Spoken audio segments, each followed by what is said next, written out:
दोस्तों, क्या भाजपा के भीतर सब कुछ ठीक चल रहा है या फिर अंदर खाने कोई एक तूफान उठ रहा है, जैसे बाहर आने से रोका जा रहा है। आज दिल्ली के सियासी गलियारों में हर सवाल के पीछे एक साजिश की बू आ रही है और हर साजिश के पीछे एक गहरा सन्नाटा भी पसरा हुआ है। जरा सोचिए, मोदी जी ने जिन लोगों को बेपनाह ताकत दी, जी जो लोग सरकार के सबसे मजबूत खंभे माने जाते थे, उन्हें आज एक एक करके निपटाया जा रहा है। सुबह खबर आती है कि एक का इस्तीफा हो गया, रात होते होते ही पता चलता है कि एक और विकेट गिर गया है। धड़ाधड़ कुर्सियां खाली करवाई जा रही है और सबसे डरावनी बात यह है कि किसी को कोई खबर ही नहीं है कि आखिर ये बलि क्यों ली जा रही है। और सबसे बड़ा मेरा सवाल यह है, ये बलि ले कौन रहा है। ये खेल इतना बड़ा है कि कहा जा रहा है इसके तार देश से लेकर विदेश तक जुड़ा हुआ है। आइए आज इस पूरी खेल को डिकोड करते हैं, आपको समझाते हैं। नमस्कार, मैं जुड़ चुका हूं आपके साथ मिसबाह हक। कहानी की शुरुआत होती है दोस्तों 3 दिसंबर की सुबह से। एक खबर उड़ती है, उड़ती उड़ती बाहर भी आती है कि प्रधानमंत्री नरेंद्र मोदी की आंख कान और नाक कहे जाने वाले हिरेन जोशी को प्रधानमंत्री कार्यालय यानी पीएमओ से बाहर का रास्ता दिखाया दिया गया है। पीएमओ, जिसे ये लोग सेवा तीर्थ कहते हैं, चर्चा तो यहां तक है कि वो वहां सेवा नहीं मेवा खा रहे थे। और सिर्फ खा ही नहीं रहे थे भाई साहब, बल्कि उसमें नहा भी रहे थे। हंगामा मच जाता है, इतना ताकतवर आदमी और उसे निकाल दिया गया। लेकिन मजे की बात देखिए भाई, मोदी जी की गोदी में बैठकर सरकार को लोरिया गाने वाले जो मीडिया है, उसकी हिम्मत नहीं हुई कि हिरेन जोशी के हटाए जाने पर एक लाइन भी बोल दे या लिख भी दे। जानते हैं क्यों? क्योंकि दिल्ली की टीवी चैनलों के मालिक हो, संपादक हो या बड़े बड़े एंकर, ये सब हिरेन जोशी के नाम से थरथर कांपते हैं। कहा जाता है कि हिरेन जोशी कहते थे उठो तो ये उठते थे, वो कहते थे बैठो तो ये बैठ जाते थे, और अगर वो कह देते थे कि नाक रगड़ो तो ये अपनी नाक जमीन पर रगड़ लेते थे। एक खौफ, जब बात करें तो ये खौफनाक रुतबा वाले इंसान को जब पीएमओ से बाहर फेंका गया तो मीडिया में सन्नाटा पसर गया है भाई साहब। ऊपर वाला जाने सच क्या है, लेकिन सोशल मीडिया पर लोग कहने लगे हैं कि कुछ तो बहुत बड़ा पक रहा है। अभी हिरेन जोशी के निकाले जाने की चर्चा सोशल मीडिया पर चल ही रही थी कि उसी दिन यानी 3 दिसंबर की रात को एक और धमाका होता है। पता चलता है कि प्रसार भारती के चेयरमैन नवनीत सहगल को भी निपटा दिया गया है, उनसे भी इस्तीफा ले लिया गया। बाकायदा वो बात करें तो फरा लेटर सोशल मीडिया पर सामने आ गया है।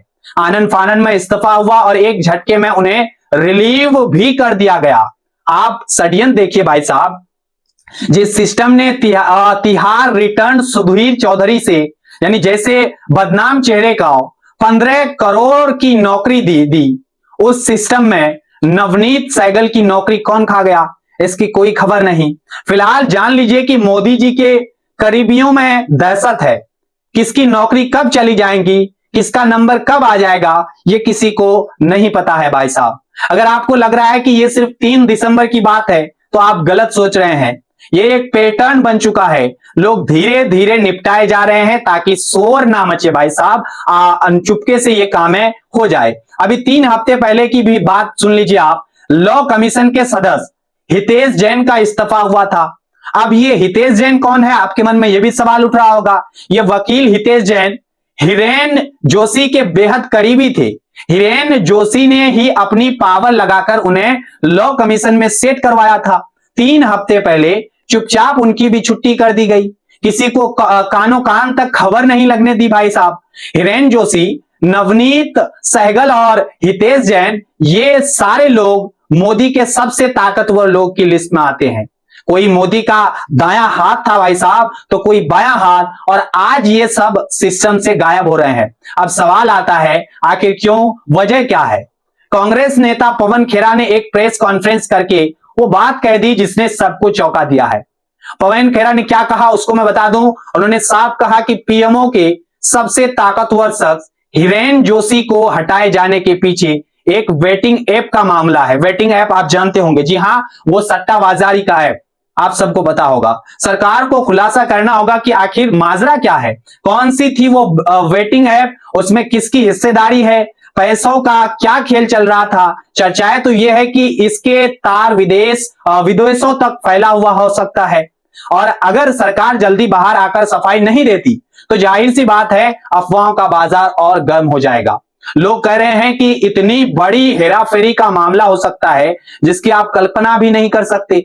इसलिए सरकार पूरी तरह लीपापोती में लगी हुई है, बातों को छिपाने में लगी हुई है। आप इस खेल की गहराई को समझना चाहते हैं तो पहले मैं आपको बता दूं, हिरेन जोशी की ताकत को आपको समझ लेनी चाहिए। वो पीएमओ में बात करें तो कम्युनिकेशन के ओएसडी थे, आपको मालूम होनी चाहिए। कांग्रेस को लोग की बात करें तो खुलेआम कहते हैं कि उन्होंने एक व्हाट्सएप ग्रुप बना रखा था जिसमें देश भर के टीवी चैनलों के संपादक और एंकर शामिल थे। यहां कितना बड़ा राजनीति है समझिए। सुबह सुबह जो है वो हिरेन जोशी तय करते थे कि आज किस खबर पर क्या लाइन लेंथ लेनी है, शाम की डिबेट का टॉपिक क्या होगा, क्या दिखाना है और क्या छुपाना है। ये सब हिरेन जोशी के एक मैसेज से तय होता था भाई साहब। 2022 के गुजरात चुनाव में आम आदमी पार्टी ने आरोप लगाया था कि हिरेन जोशी के कहने पर चैनलों ने उनका मीडिया बात करें तो बैकआउट कर दिया था। सोचिए, हिरेन जोशी ने ना तो कोई नेता, जो हिरेन जोशी है आपका भाई साहब, ना ही वो कोई नेता है, ना ही वो कोई आईएएस ऑफिसर है। उनकी कहानी 2008 में शुरू होती है, इसको भी मैं थोड़ा आपको रूबरू करा दूं। बात है उन दिनों जब नरेंद्र मोदी गुजरात के सीएम थे। एक कार्यक्रम में माइक या तकनीकी खामी आ गई थी। वहीं भीलवाड़ा के एक इंजीनियरिंग कॉलेज के प्रोफेसर हिरेन जोशी ने उस खामी को तुरंत ठीक कर दिया था। मोदी जी इतने प्रभावित हुए कि उन्हें अपने साथ रख लिया था उसी समय भाई साहब। एक प्रोफेसर मोदी का साथ पाकर इतना ताकतवर हो गया कि पूरे देश की मीडिया को अपनी उंगलियों पर नचाने लगा।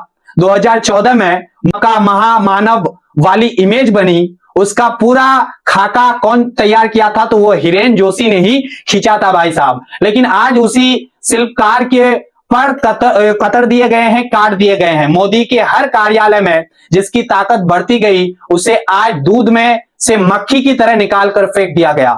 जानकार बता रहे हैं कि मोदी सरकार के पसीने छूट हुए हैं। डर इस बात की है कि अगर इस वेटिंग ऐप वाले कांड का भेद खुल गया तो मोदी जी के चेहरे से वो महामानव का मुखौटा एक झटके में उतर जाएगा। इसलिए बिल्कुल शांति से बिना शोर शराबे के सबको निपटाया जा रहा है।